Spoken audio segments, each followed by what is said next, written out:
Hello students, welcome to your biology class. As previous class where we discussed about the species area relationship, one of the topic of biodiversity of this chapter. And today we proceed the importance of species diversity. See student, the earth surface existing ज़मीन पे अगर जान है तो क्या जान है, ज़मीन पे क्या है? I am asking to you, बहुत सारे प्लानट हैं, वो प्लानट को और हमारे अर्थ को क्या डिफरेंस है? यस, डिफरेंस यही है कि इसमें लिविंग है, इसमें जान है। अब यही जान की हम बात कर रहे हैं, यही लाइफ की हम बात कर रहे हैं। तो ये लाइफ की कई सारी वैरायटी है वहाँ, there are many varieties of the living form, चाहे प्लांट्स में ले लो या चाहे एनिमल्स में ले लो। अब वो डिफरेंट लिविंग फॉर्म जो एग्जिस्ट हो रहे हैं या ज़मीन पे है मौजूद, उनके इम्पोर्टेंस भी है। अब देखिए फॉर एग्जांपल, अब हम we are the type of living organism. हम जीना बोले तो कैसा जीना? हम किसी और पे डिपेंड है, डिपेंड है क्या? नहीं बोलो, हम प्लांट्स पे डिपेंड है, हम एनिमल्स पे डिपेंड है। For what purpose? For food, ठीक है, खाने के लिए। वहाँ one living organism relate to the another living organism. जितने भी लिविंग ऑर्गेनिज्म है, इन सब के बीच में एक रिलेशन का जाल बिछा हुआ है, ठीक है, उसी को कहते हैं हम स्पीशीज इंटरैक्शन। तो इसकी इम्पोर्टेंस है। इकोसिस्टम यानी कि भूमि का कोई एक टुकड़ा, ज़मीन का कोई एक जगह, उसको हम बोलेंगे इकोसिस्टम। एक इकोसिस्टम होना या भूमि होना बोल तो वहाँ प्लांट्स होना, वहाँ एनिमल्स होना, वहाँ डिफरेंट लिविंग क्रिएचर्स होना, वहाँ अबायोटिक फैक्टर्स होना, सॉइल होना, एयर होना, सनलाइट होना।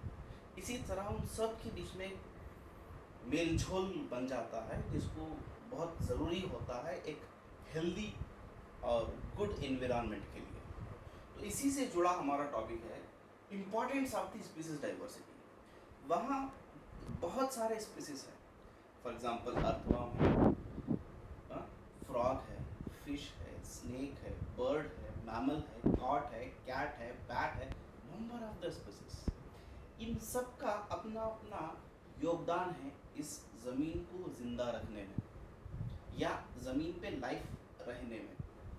वहाँ बर्ड्स भी होना, वहाँ इंसेक्ट्स भी होना, वहाँ स्नेक भी होना, ठीक है, वहाँ मैमल्स भी होना, सबकी अपनी इम्पोर्टेंस है।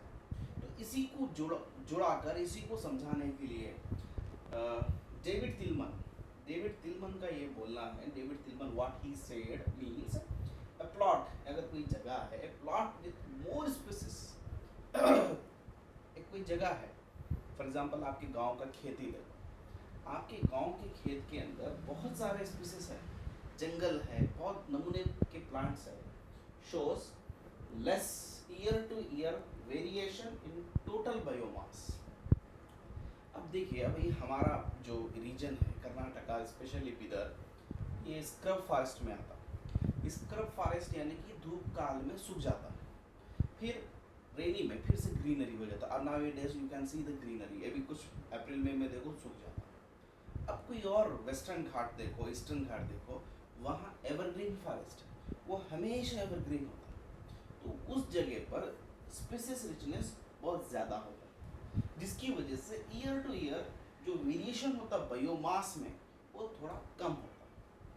अब what do you mean biomass? Biomass means the total living things, total living materials, may be plants और इट मे बी एनिमल्स, उसको हम बोलेंगे बायोमास। अब वहाँ उस पर्टिकुलर प्लॉट में स्पीसीज बहुत ज़्यादा है, मेनी प्लांट्स आर देयर। तो उसके अंदर एक सीजन, सॉरी नॉट सीजन, एक साल से दूसरे साल को कोई ज़्यादा सा बदलाव नहीं आता। किसमें बोले तो बायोमास में। क्यों ज़्यादा बदलाव? अब देखिए फॉर एग्जांपल, अब हमारा बिदर है, समर में पूरा सूख गया था, यानी कि इट इज चेंज, बायोमास बहुत कम है। अभी रेनी में फिर बायोमास बढ़ जाता, ग्रीनरी बढ़ जाती, एनिमल्स बढ़ जाते, फिर विंटर में समर में फिर कम हो जाता। सो जहाँ स्पीसीज कम है, हमारे पास ग्रीनरी कम है, हमारे पास प्लांटेशन कम है, तो हम ईयर टू ईयर बहुत ज़्यादा वेरिएशन दिखाते हैं।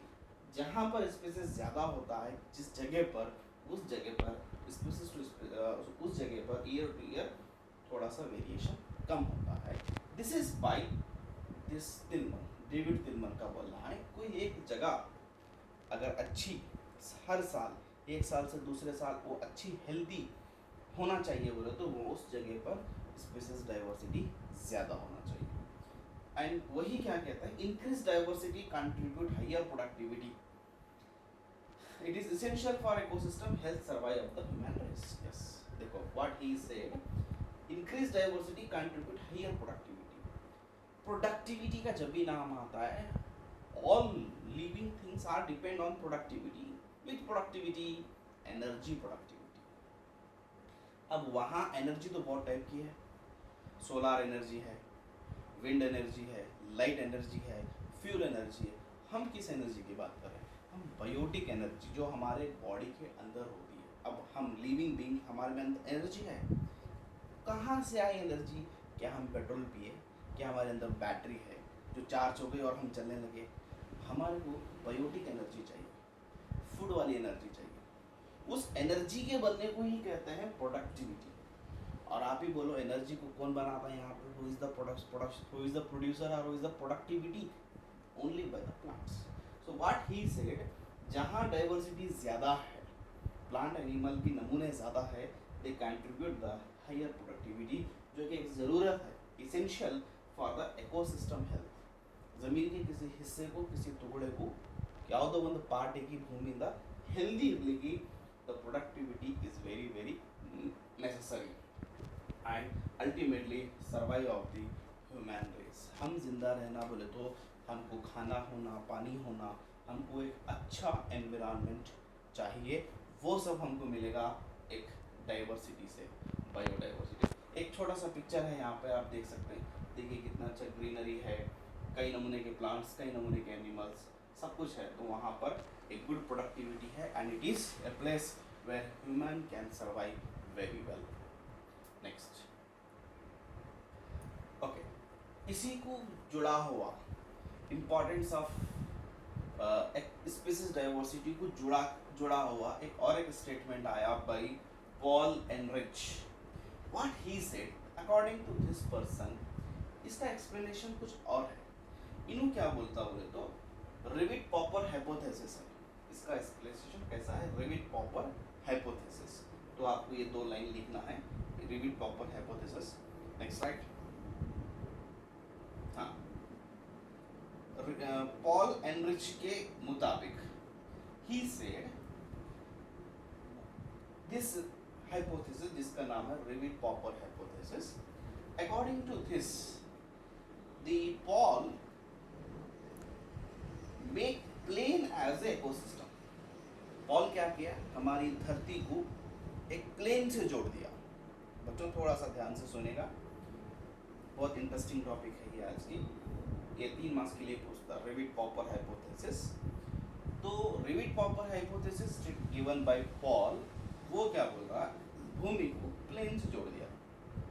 अब देखिए, जो पैसेंजर्स प्लेन में है, वो पैसेंजर थोड़ी प्लेन उड़ने लगा है, प्लेन आसमान में है अभी। इसके अंदर जो पैसेंजर है, कुछ देर के बाद उस प्लेन के नट बोल्ट निकाल रहे हैं। प्लेन की लाइट फोड़ दिए, प्लेन की सीट तोड़ दिए, प्लेन की खिड़की तोड़ दिए, प्लेन का दरवाज़ा तोड़ दिए, ठीक है। तो वो पैसेंजर एक के बाद एक प्लेन की चीज़ों को डैमेज करते आ रहे हैं। तो now you only tell me, क्या वो प्लेन सक्सेसफुली लैंड कर पाएगा? नो। उसी तरह किसी एक जगह पर, इस भूमि की, इस ज़मीन के टुकड़े की, इस इकोसिस्टम की हम एक कर इसको डैमेज करते आ रहे हैं। हम प्लांट काट दिए, हम ज़मीन में बड़े बड़े गड्ढे खोद देंगे, बड़े बड़े बिल्डिंग्स बन रहे हैं, हम रोड बन रहे हैं, हम तालाबों को, नदियों को, नालों को बंद कर दे रहे हैं। तो क्या हमारा लैंड सक्सेसफुली रहेगा? नहीं रहेगा। सो इसीलिए what he Paul said, rivet popper hypothesis, rivet का मतलब होता है नट, जो दो चीज़ों को जोड़ के होता है ना, नट बोल्ट। वो अगर आप नट तोड़ते गए तो वो चीज़ क्या होती है? टूट जाती है। So what he said, plane के अंदर बैठे हुए पैसेंजर अगर प्लेन को डैमेज कर दिए तो प्लेन कैसा ख़राब हो जाता है, उसी तरह हम इस भूमि में हैं और हम इस भूमि की नेचुरल चीज़ों को तोड़ते गए, फाड़ते गए, ख़राब करते गए तो हमारा भी लैंड क्रैश हो सकता है। ठीक है, सो आपको ये सारे पॉइंट लिखना है, ये भी उसी का है, ये पॉइंट भी लिखना है। So with this we have going to stop today's class and tomorrow shall we continue the next class. Thank you.